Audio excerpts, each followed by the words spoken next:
Just got set up on this new job here. We're gonna end up ripping down this chimney. I'm gonna take this big copper cap off. We're gonna reuse the copper cap, but the brickwork's gotta come down.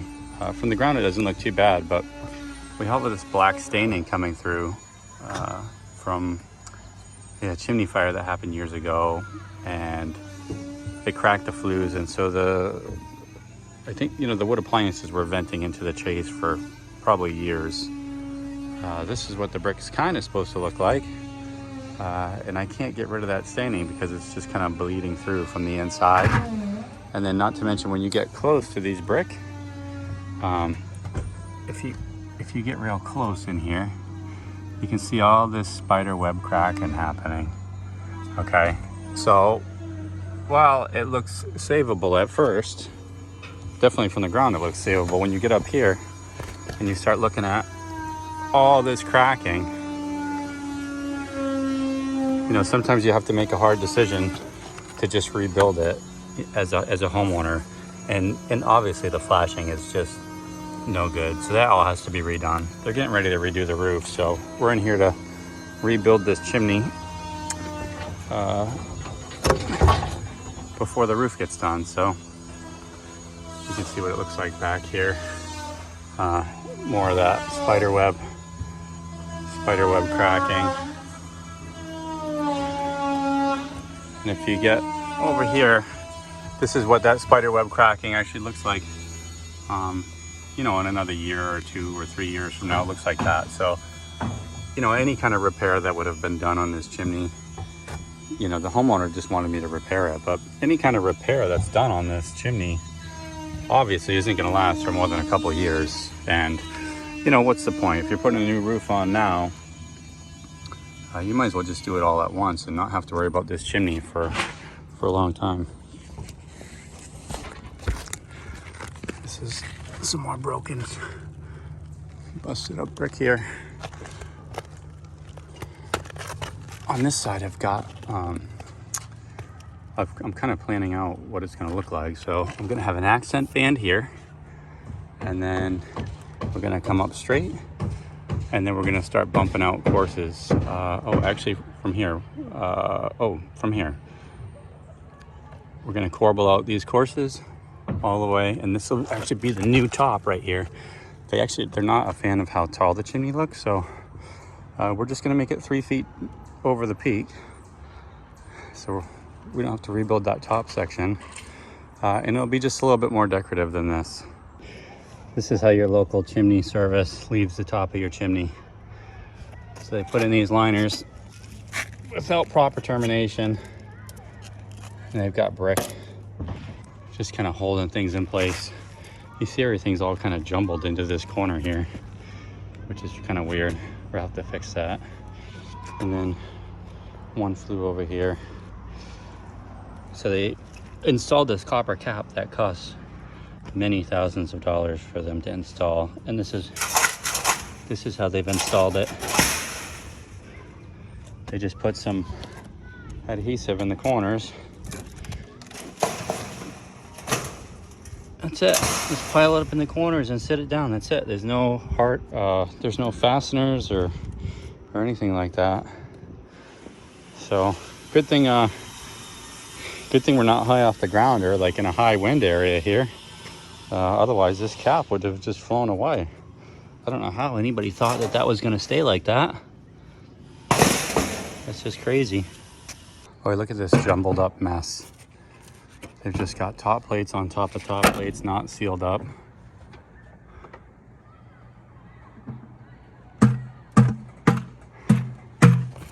This is what the install looks like on that hefty copper cap. Just a couple dollops of probably lumber lock or something like that. Crazy. As you can see, this is where the black stain on the chimney is. See, it's all cleaner over there, and then it's just got this black soot running out. And you can tell, now that I've got this brick off, that it's actually coming from inside.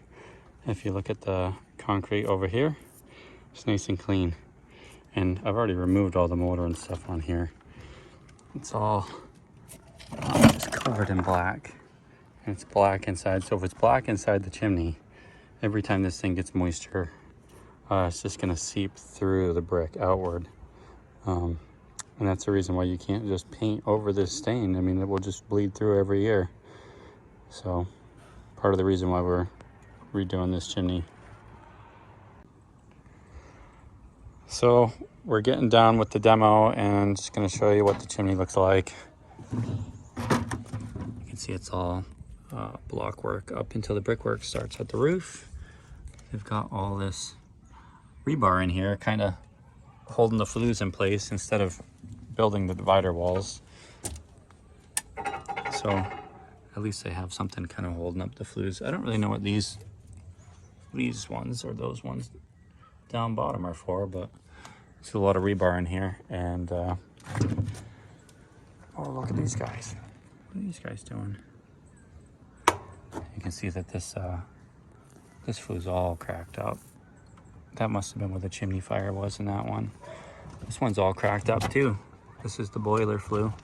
You can tell it's all disintegrating here, and they got a stainless liner in there. That liner's it's a smooth wall liner. So it's not like, it's definitely a step above the corrugated liners. It's only corrugated on the outside and smooth on the inside. The corrugated liners are pretty much garbage, but they're like glorified dryer tubes that everybody they like to put in, but this one actually is smoother. It's still not very rugged. It's not something I would like to install, but it's a little better than the corrugated garbage.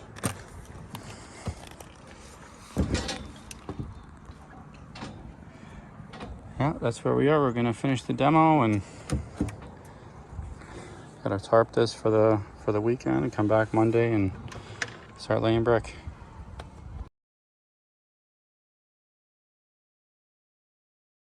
What's up, YouTube? This is Look at Your Camera Guy for today. On a job, ripping down a chimney, rebuild.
All right, here we are. Quick little look.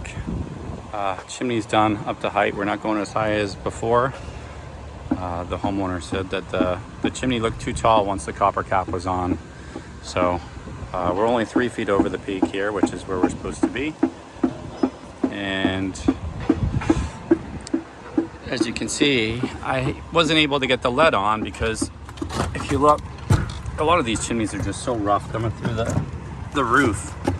It was kind of a different mentality back in the 80s and 90s, but look how fat my joint is here. Okay, and then it goes, you know, all the way to nothing over here. So I built that up in order to try to get back to level, and I wasn't able to put the flashing on because I just had too much mortar in here. And so I've cut all the lead in. I've cut all the spots where I'm gonna install the lead, and so I'm just gonna install it today after I put the concrete crown wash on. I still have that to do to get all those liners coming back up through the top, and I still have a little bit of parging to do the very top couple courses. So that's where I am. Start putting the concrete crown wash on, and then after that the lead flashing.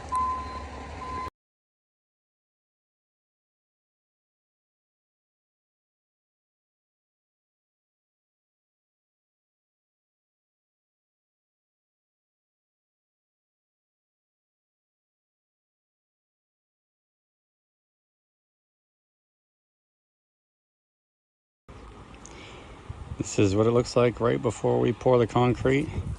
You can see we've got the rebar all in, all our top pieces for the terminations for the top plate. You can see that we've got a bond break on this one. This is the only flue that goes down now all the way for a fireplace. We've got all these liners coming through. Got everything painted with bonding agent on the top, so we're just ready for our concrete now. All right, we got the concrete on, and this is pretty much what it's gonna look like. I usually like to get the concrete on and get it roughed in, and now the sun and the wind are gonna dry it up a bit, and I'll keep touching it up as it dries up, and eventually I'll get it nice and smooth and good. And they put quite a taper on this edge here just to try to make sure that base piece fits on.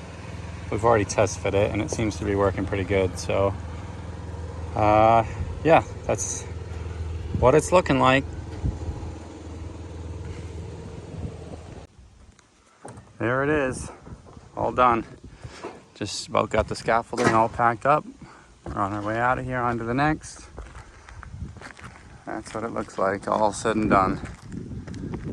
Now the roofers have to come and strip this roof and redo it, and I've just got it kind of set up so it will last for a couple weeks until they get here. Hopefully they won't cut my lead.